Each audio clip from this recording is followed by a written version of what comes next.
നമുക്ക് എണ്ണ ഉപയോഗിക്കാതെ പഴംപൊരി എങ്ങനെ ഉണ്ടാക്കാൻ നോക്കാം. അപ്പം അതിനായിട്ടുള്ള ബാറ്റർ ആദ്യം ഉണ്ടാക്കാം. നമുക്ക് അതിലേക്ക് കടലമാവിൻ്റെ പൊടി ഒരു 3 സ്പൂണ്, മൈദ ഒരു 4 സ്പൂണ്, പിന്നെ ഒരു 2 സ്പൂണ് അരിപ്പൊടി.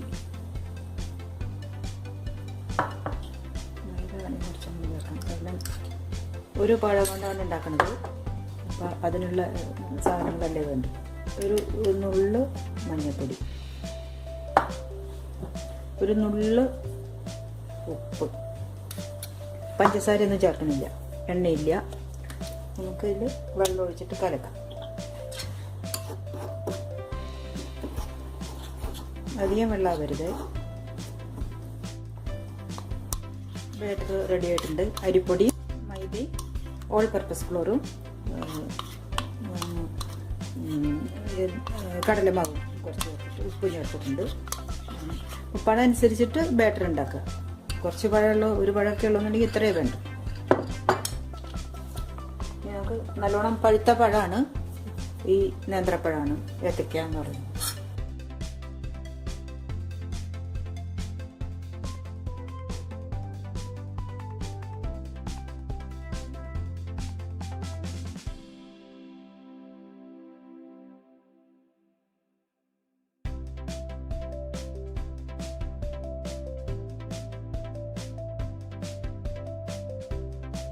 ഇങ്ങനെ റെഡിയാക്കി വെക്കും. അപ്പോൾ പഴം കഷ്ണങ്ങളാക്കിയിട്ടുണ്ട്, ബാറ്റർ റെഡിയാക്കിയിട്ടുണ്ട്. ഇതിൽ ചേർത്തിട്ടുള്ളത് അരിപ്പൊടിയും മൈദയും കടലമാവുമാണ്. കുറച്ച് ഉപ്പും കുറച്ച് മഞ്ഞൾപ്പൊടിയും ചേർത്തിട്ടുണ്ട്. അപ്പോൾ അധികം വെള്ളമില്ലാതെ അങ്ങനെ കലക്കിയെടുത്തിട്ടുണ്ട്. നമുക്ക് എയർ ഫ്രയറിൽ എങ്ങനെ അത് ചെയ്യാൻ നോക്കാം. അപ്പോൾ പ്ലഗ് അവിടെ ഓൺ ചെയ്തപ്പോൾ ലൈറ്റ് വന്നിട്ടുണ്ട്. ഇതിനകത്തേക്ക് ആ പഴം അങ്ങനെ ആ ബാറ്ററിൽ മുക്കിയിട്ട് ഇതിൽ വയ്ക്കാം.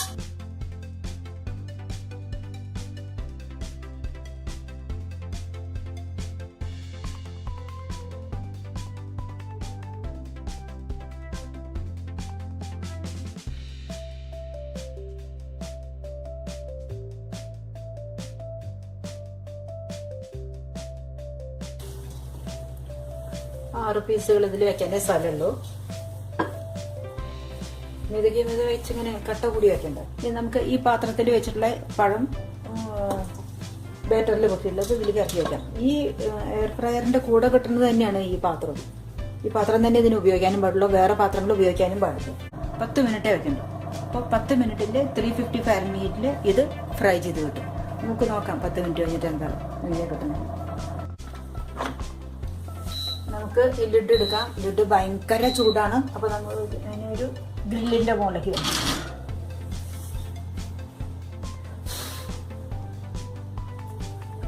പഴം പൊരിച്ചത് ഇതുപോലെ ഉണ്ട്.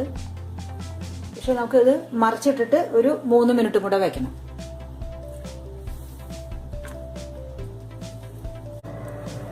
നാല് മിനിറ്റ് വെക്കാൻ മതി.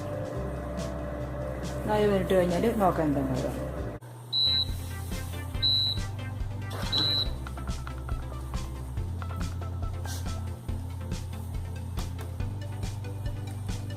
നന്നായി വന്നിട്ടുണ്ട്.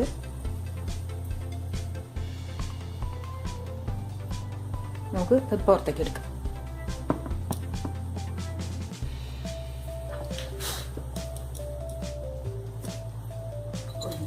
സോട്ടായിട്ടുണ്ട്.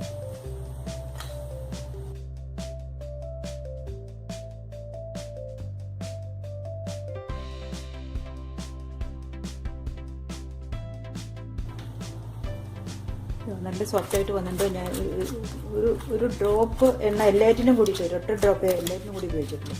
ഒന്ന് വെറുതെ ഇങ്ങനെ ബ്രഷ് ചെയ്യാം. നല്ല സോഫ്റ്റായിട്ടുണ്ട്. പൊട്ടിച്ച് കാണിച്ചു തരാം.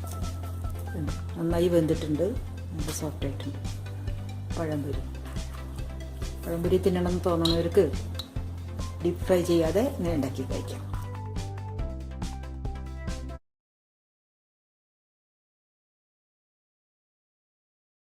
ആദ്യമായിട്ട് ഒരു പ്രഷർ കുക്കർ അടുപ്പത്ത് വെച്ചിട്ടുണ്ട്.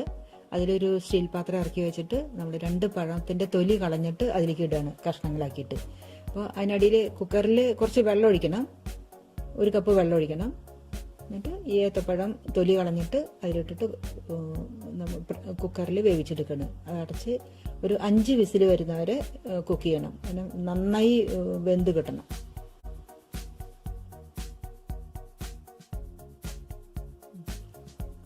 നന്നായി വെന്തുണ്ട്. നമ്മൾ വിസിൽ എൻ്റെ എയറൊക്കെ പോയപ്പോൾ തുറന്ന് പുറത്തേക്ക് എടുത്തതാണിത്.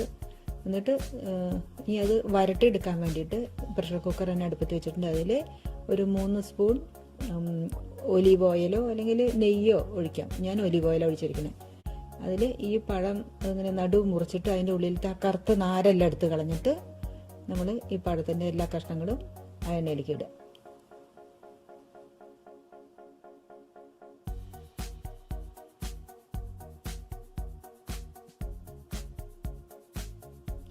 ഇനി അത് നന്നായി വരട്ടിയെടുക്കണം.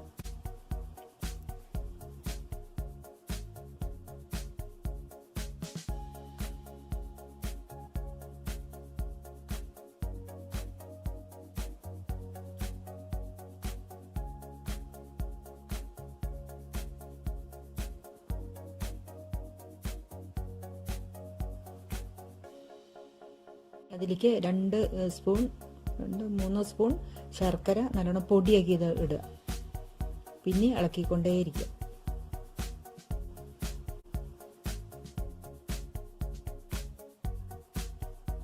എണ്ണ വേണമെങ്കിൽ 1 സ്പൂണും കൂടെ ഒഴിക്കാം. അപ്പോൾ അതിലത്തെ വെള്ളം നല്ലോണം വറ്റി അത് നല്ല ഡ്രൈ ആവുന്നവരെ നമ്മൾ ഇങ്ങനെ ഇളക്കിക്കൊണ്ടേയിരിക്കണം. അങ്ങനെയാണ് പഴം വരട്ടിയെടുക്കുക.